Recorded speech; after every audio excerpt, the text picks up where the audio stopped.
అప్పుల బాధలు వెంటాడుతున్నాయా? అయితే 6 JVR వారి జాతిరత్నాలు ధరించండి. హాయ్ హలో నమస్తే, వెల్కమ్ టు మనం టీవీ. నేను మీ సాయి. ప్రస్తుతం మనతో పాటు సీనియర్ పొలిటికల్ అనలిస్ట్ అన్కమ్ చౌదరి గారు మన ముందున్నారు. సార్తో మాట్లాడదాం ఒకసారి. సార్ నమస్తే. నమస్తే అమ్మా. సార్, సజ్జలా గారు ప్రెస్ మీట్ పెట్టి మాట్లాడడం జరిగింది. అందులో ఒక పోస్టర్ కూడా రిలీజ్ చేశారు ఈరోజు. జూన్ 4వ తేదీ బ్లాక్ డే. మామూలుగా బ్లాక్ డే అంటే మన ఆర్మీ జవాన్లో లేదంటే ఇట్లాంటివి ఏమన్నా జరిగినప్పుడు జూన్ 4th అట్లా బ్లాక్ డేగా మనం పాటిస్తాం. ఇప్పుడు వైసీపీ పార్టీ ఒక బ్లాక్ డేగా ఆ రోజు నినాదించింది. అంటే దీన్ని ఎలా చూడొచ్చు అంటారు? అంటే జూన్ 4 ఎందుకంటే పార్టీ గెలిచిన రోజు, పార్టీ ఫలితాలు విడుదలైన రోజు, దాన్నిగా ఎంచుకొని జూన్ 4న ప్రజలకి మోసం చేశారంటూ జూన్ 4న ఇది చేశారు. దీన్ని ఎలా చూడొచ్చు అంటారు? మొత్తానికి 2024 జూన్ 4వ తారీఖున 5 సంవత్సరాల వాళ్ళ పరిపాలనకి ప్రజలు ఇచ్చినటువంటి తీర్పు. ఇక్కడ ఏమవుతుందంటే ఇప్పుడు ఆ విధంగా చెప్పినందువల్ల ప్రజలు అవమానం చేసిన వాళ్ళు అవుతున్నారు. వాళ్ళు అది గమనించట్లా. వాళ్ళు అలానే ఉండాలా, వాళ్ళు అలానే మాట్లాడాలా, వాళ్ళు అలానే ప్రవర్తించాలనైతే నేను కోరుకుంటున్నా. ఎందుకంటే వాళ్ళలో మార్పు వచ్చింది అనే అభిప్రాయం ప్రజలకు కలగకూడదు. ఎందుకంటే వాళ్ళు చేసినటువంటి అన్యాయాలు, అక్రమాలు, దోపిడీలు, దొంగతనాలు, హత్యలు అన్నీ ప్రజలు చూశారు కాబట్టి 5 సంవత్సరాల్లో ఆ కులం ఈ కులం లేకుండా, ఆ ప్రాంతం ఈ ప్రాంతం లేకుండా ఇబ్బంది పడ్డారు కాబట్టి చాలా స్పష్టంగా ఒక చక్కని అవగాహనతోటి ప్రజలందరూ కూడా ఆ పార్టీ ఆంధ్ర రాష్ట్రంలో రాజకీయాలు చేయటానికి పనికి రాదు, రాజకీయాలు వీళ్ళు ఉండకూడదు అని చెప్పని సంపూర్ణమైనటువంటి ఆధిక్యతని ఈ కూటమికి 164 స్థానాలు ఇచ్చారు. ఇది మామూలు విషయం కూడా కాదు. 11 స్థానాలకే పరిమితం అయిపోయారు వాళ్ళు. వాళ్ళు అట్లా ఉండా కూడా ఇంకా ప్రజల్ని నిందిస్తున్నారే తప్ప ఏం జరిగింది, ఎలా జరుగుతుంది, ఎందుకు ఇలా జరిగింది, ప్రజలు ఈ విధమైన తీర్పు ఇవ్వడానికి కారణం ఏంటని చెప్పని ఇక్కడ కూడా విశ్లేషణ చేసుకోవట్లా. ఇప్పుడు కూడా ప్రజల్ని వాళ్ళు నిందిస్తున్నారు. ఇది క్షమించరాని నేరం. ఎందుకంటే ప్రజాస్వామ్యంలో గెలుపటం అనేది సహజం.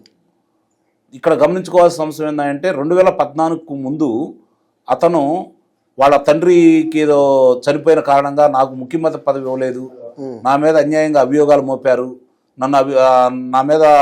నన్ను తీసుకెళ్లి కారాగారంలో పెట్టారు, ఇది నా తండ్రిని చావు కారణం కూడా సోనియా గాంధీ అని చెప్పి ఆ విధంగా ప్రచారం చేసుకొని సాంప్రదాయమైన కాంగ్రెస్ పార్టీ ఓటర్లందరినీ తన వైపు తిప్పుకోగలిగాడు. తన చేతిలో డబ్బు ఉంది, ప్రసార మాధ్యమాలు ఉన్నాయి. అలాగే జనం దృష్టిలోకి రోజుకోటి తీసుకెళ్తా ఉంటే 10 రోజుల తర్వాత నిజమే కావచ్చు, ఏమో జరిగిందేమో కావచ్చు, నిజంగా ప్రమాదం జరిగింది కాబట్టి వీళ్ళే చేసి ఉండొచ్చు, ఇలాంటి ఆలోచనలు జనంలో తీసుకెళ్ళగలిగారు. ఉప ఎన్నికల్లో లబ్ధి పొందారు. ఆ తర్వాత 2014లో అతను ఘనమైన స్థానాలే వచ్చినాయి. 67 స్థానాలు రావడం ఏంటంటే వాళ్ళ చరిత్ర చూసుకున్నా, అతని నేరాలు చూసుకున్నా, ఆర్థికంగా అతను దోచుకున్నటువంటి దోపిడీ చూసుకున్నా కూడా ఆ విధంగా వాళ్ళకి 67 స్థానాలు ఇవ్వడం మాత్రం నిజంగానే చాలా గొప్ప విషయం. మళ్ళీ అది సాలదు అన్నట్టు 2019లో 151 స్థానాలు అధికారంలో కట్టబెట్టారండి ప్రజలు. ఇక్కడ అలాంటి ప్రజల్ని వీళ్ళు అవమానకరమైన రీతిలో ఈరోజు మాట్లాడుతున్నారు. అంటే ప్రజలు ఏమనుకున్నారంటే 2019కి ముందు ఇతను పరిపాలన ఎలా చేస్తాడో వాళ్ళకి తెలియదు, ఇతని గురించి ఒక అవగాహన కూడా లేదు. రాజశేఖర రెడ్డి ఏదో ఈ దేశానికి మేలు చేశాడు, అతని వల్లే కేంద్రంలో అధికారంలో ఉంది, ఈ ఆలోచన చేసినందువల్ల ప్రజలు కూడా నిజమే గామోసు అతను చెబుతున్నాడు కదా, తన తండ్రి చిత్రపటాన్ని పక్కన నేను పెట్టుకోవాలి, నా పటం కూడా పెట్టుకోండి మీరు అని చెప్పని చెబుతున్నాడు కాబట్టి మంచి పరిపాలన ఇస్తాడేమో, అతనికి ఆర్థికంగా ఇబ్బందులు లేవు కాబట్టి అవినీతి మళ్ళీ చేయకపోవచ్చు, ఈ విధమైనటువంటి ఆలోచనతో ఆ రోజు ప్రజలు అతన్ని గెలిపించారు. గెలిచిన తర్వాత కదా అతను అసలు రూపం బయటకు వచ్చింది. ఏం జరిగిందో ఏంటో, ఎంత విధ్వంసం జరిగిందో ఆంధ్ర రాష్ట్రం చాలా స్పష్టంగా చూశారు. ఆ రోజు వాళ్ళు ఏం చేశారంటే తండ్రి అధికారాన్ని అడ్డం పెట్టుకునే మనకింత సంపాదన వచ్చింది, మనమే కనుక అధికారంలోకి వస్తే ఇంకెంత సంపాదించవచ్చు అని చెప్పిన రాజకీయాలు వచ్చారే తప్ప ప్రజలకు ఏదో చేయాలి, పరిశ్రమలు తీసుకురావాలి, అభివృద్ధి చేయాలి, వాళ్ళ కాళ్ళ మీద వాళ్ళు నిలదొక్కోవాలి, వాళ్ళకి మేలు చేసేసి తద్వారా ఆదాయం మార్గాలు పెంచి రాష్ట్రాన్ని అభివృద్ధి పదంలో తీసుకెళ్దామన్న ఆలోచన ఏం లేదు కదా. నిన్న కూడా ఏం చెబుతున్నాడు, నేను బటన్ నొక్కి 2,63,000 కోట్ల రూపాయలని ప్రజలకు నేరుగా అందించాను, తద్వారా కొనుగోలు శక్తి పెరిగింది, అది కదా అభివృద్ధి అంటున్నాడే తప్ప వాళ్ళ కాళ్ళ మీద వాళ్ళు నిలబడే విధంగాను వాళ్ళకి సంపాదన మార్గాలు చూపించినవి, లేకపోతే రాష్ట్రానికి సంపాదన మార్గం చూపించి కావచ్చు, పరిశ్రమలు తీసుకొచ్చి కావచ్చు, ఉద్యోగ కల్పన చేసి కావచ్చు, అతను అభివృద్ధి గురించి ఆలోచించట్లా. అంటే వాళ్ళ మనస్తత్వం ఇక్కడే అర్థమైపోతా ఉంది కదా. విద్రోహ దినం అని చెప్పని అతను పాటించారు అంటే, పాటించాలని చెప్పని ప్రజలు చెబుతున్నారు అంటే ప్రజలను అవమానం చేసినట్టే కదా. రైట్. ఇప్పుడు జగన్మోహన్ రెడ్డి గారు అరెస్ట్ ఎప్పుడు అంటారు? అంటే ఒకవేళ అరెస్ట్ అయితే సానుభూతి వస్తుంది అంటారా దీనికి? అంటే ప్రజల్లో మాట ఏంటంటే అరెస్ట్ అయితే సీఎం అయిపోతారు, అరెస్ట్ అయితే సీఎం అయిపోతారు. అదొక సానుభూతి అయిపోయింది, ప్రజల్లో మాట్లాడుకునే మాటలు ఇవి. అది తెలియక తలికి మొన్న క్రేజీ వాళ్ళు అరెస్ట్ అయ్యాడు కదా, అవును, సీఎం అయ్యాడా? అయ్యాడా? అది లిక్కర్ స్కామ్. మరి అతను అదుపులో తీసుకున్నారు కదా, కారాగారంలో ఉన్నాడు కదా, మరి అతను ఏమైనా సీఎం అయ్యాడా? అంటే ప్రజలకి వాళ్ళు అవినీతి చేశారా లేదా అనే ఒక స్పష్టత వస్తే, వాళ్ళ వల్ల ఇబ్బంది జరిగింది అని చెప్పాను కనుక అభిప్రాయం కనుక ప్రజల్లో వస్తే ప్రజలు వాళ్ళని పక్క పెడతారంటానికి నిదర్శనం ఇక్కడ ఇతను తెలంగాణ రాష్ట్రం లేదంటే ఢిల్లీ కళ్ళ ముందైతే కనపడతానే ఉన్నాయి కదా. ఇంకా కూడా వాళ్ళ భ్రమలో ఉంటే మనం ఏం చెప్పాలా? దానికి అదుపులో తీసుకుంటే అసలు ఆ పార్టీ ఉండదని చెప్పి ప్రజలు అనుకుంటున్నారు. ఇంకా అదుపులో ఎందుకు తీసుకోవట్లేదని చెప్పని ప్రజలు బాధపడతా ఉన్నారు.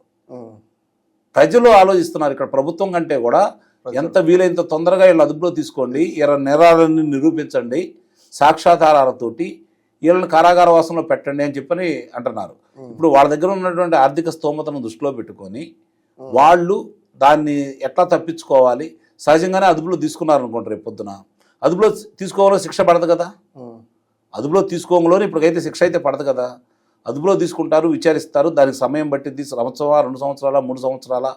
వీళ్ళు ఈ గతంలో చూసాం, ఇప్పటి వరకు కూడా అతని మీద ఉన్న అభియోగాలకు సంబంధించి 13 సంవత్సరాలు దాటినా కూడా ఇంతవరకు అవి కూడా నిరూపించడం కాలేదు, ఇంకా జరుగుతూనే ఉన్నాయి. మరి ఎప్పుడు పూర్తి అవుతాయో కూడా తెలియని పరిస్థితి.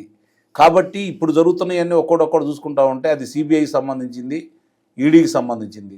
ఇక్కడ వచ్చేదానికి రాష్ట్రంలో జరిగినవి అన్ని కళ్ళ ముందు కనపడుతున్నాయి కాబట్టి, సాక్ష్యాధారాలు ముందుండే కాబట్టి, సాక్షులు కూడా ముందుకొచ్చి చెప్పాలి కాబట్టి, ఆ దోచుకున్న ధనం ఎక్కడుందో వీళ్ళు గుర్తించాలి కాబట్టి అప్పుడు బట్టి శిక్షలు ఖరారవుతాయి. అప్పటి వరకు వీళ్ళు ఎన్ని చెప్పుకున్నా ఏం చేసినా కూడా వాళ్ళు మాట్లాడడానికి అవకాశం ఎందుకు ఇస్తున్నారు అంటే ఒక్కోటి వీళ్ళు ఒకసారి అదుపులో తీసుకుంటూ ఉంటే సాక్ష్యాధారాలన్నీ న్యాయస్థానం ముందు పెట్టి శిక్షలు వేయించాలనే తలంపుతోటి ఈ ప్రభుత్వం పనిచేస్తుంది కాబట్టి ఆలస్యమైనా కూడా శిక్ష పట్టం మాత్రం ఖాయమనే అభిప్రాయం ప్రజల్లో ఉంది. ప్రభుత్వం కూడా అదే విధంగా వ్యక్తం చేస్తూ ఉంది. ప్రభుత్వం కూడా దీన్ని ఎక్కువ ప్రచారానికి దూరంగా ఉంటూ చేయాల్సిన పనులన్నీ చట్టబద్ధంగా న్యాయబద్ధంగా విచారణ సక్రమంగా జరిగే విధంగా వేగవంతంగా జరిగే విధంగా చేస్తే దాని గురించి ప్రజలు కూడా మర్చిపోతారు. అతను అదుపులో తీసుకున్నందువల్ల అతను సానుభూతి వస్తుందని చెప్పి అనుకుంటే ఒకప్పుడు వచ్చింది, అతను అధికారం కట్టబెట్టారు, ఇప్పుడు ఆలోచన అయితే లేదనేది చాలా స్పష్టంగా ప్రజల నుంచి వస్తున్నటువంటి మాట. రైట్ సార్, మర్చిపోయాను ఇంకో పాయింట్ మాట్లాడారు సజ్జల గారు. 146 హామీలు ఇచ్చారు, ఇంతవరకు ఒక్క హామీ కూడా నెరవేర్చలేదు. మహానాడు వేదికగా పెట్టుకొని వైసీపీ నాయకుల్ని దూషిస్తున్నారు, తిడుతున్నారు, అవమానిస్తున్నారు. ఇదే మా 146 హామీల మీద ఈ డబ్బు ఖర్చు పెట్టుంటే ఏదో ఒక హామీ అన్నా నెరవేరేదే కదా. ఎంత డబ్బు ఖర్చు పెట్టారు? ఈయన దగ్గర లెక్కలు ఉన్నాయా?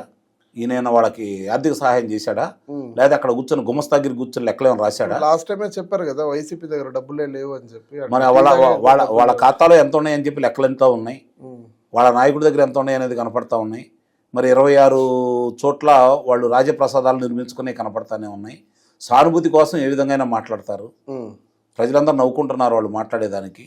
కూటమి ప్రభుత్వానికి సంబంధించి ప్రభుత్వం మహానాడు అనేది తెలుగుదేశం పార్టీకి సంబంధించింది. ఇక్కడ గమనించుకోవాలి, మహానాడు అనేది తెలుగుదేశం పార్టీకి సంబంధించింది.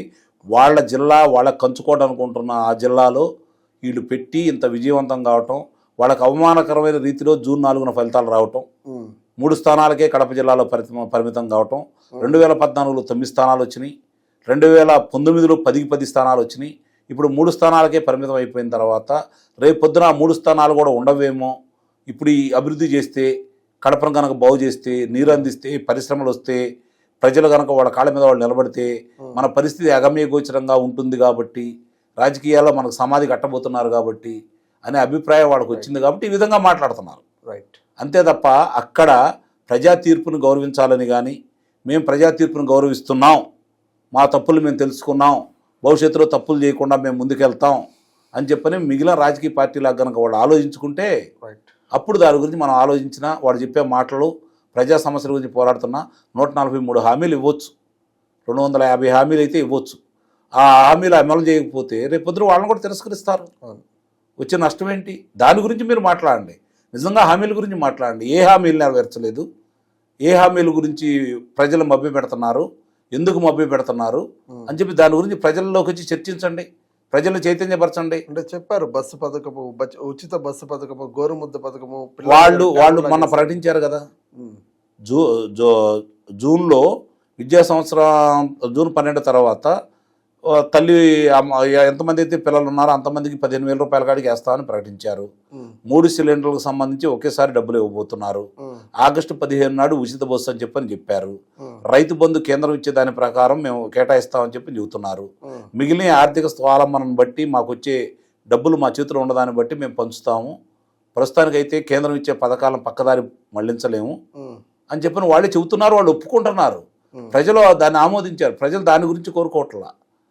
ప్రజలు మామూలుగా ఈ గనక ఇవ్వకపోతే ప్రజలే శిక్షిస్తారు కదా, దాని గురించి పెద్దగా ఆలోచించాల్సిన అవసరం ఏముంది? దాని గురించి వీళ్ళు మాట్లాడాల్సిన పని నిజంగానే ప్రతిపక్ష పాత్ర పోషించాలనుకుంటే ఆ సమస్యల గురించి ప్రజల్లోకి వెళ్ళి పోరాడండి. దాని మీద ఎవరిని అదుపులో తీసుకోవట్లేదు కదా. మీరు ప్రశాంతంగా వెళ్ళి ఎక్కడ పడితే అక్కడ సమావేశాలు పెట్టుకుంటున్నారు, సభలు పెట్టుకుంటున్నారు, ప్రసంగిస్తున్నారు కదా, దానికేం అడ్డుపట్టలేదు కదా. ఆ విధంగా ప్రజలను చైతన్యపరచండి. ఈ ప్రభుత్వం చేసే తప్పులు ఉంటే ఎత్తి చూపండి. సరిదిద్దుకోకపోతే ప్రజలే శిక్షిస్తారు కదా. స్థానిక సంస్థల ఎన్నికలు రాబోతున్నాయి కదా, మీరు ముందుకు వచ్చి దాని గురించి మాట్లాడండి. రైట్. Thank you sir.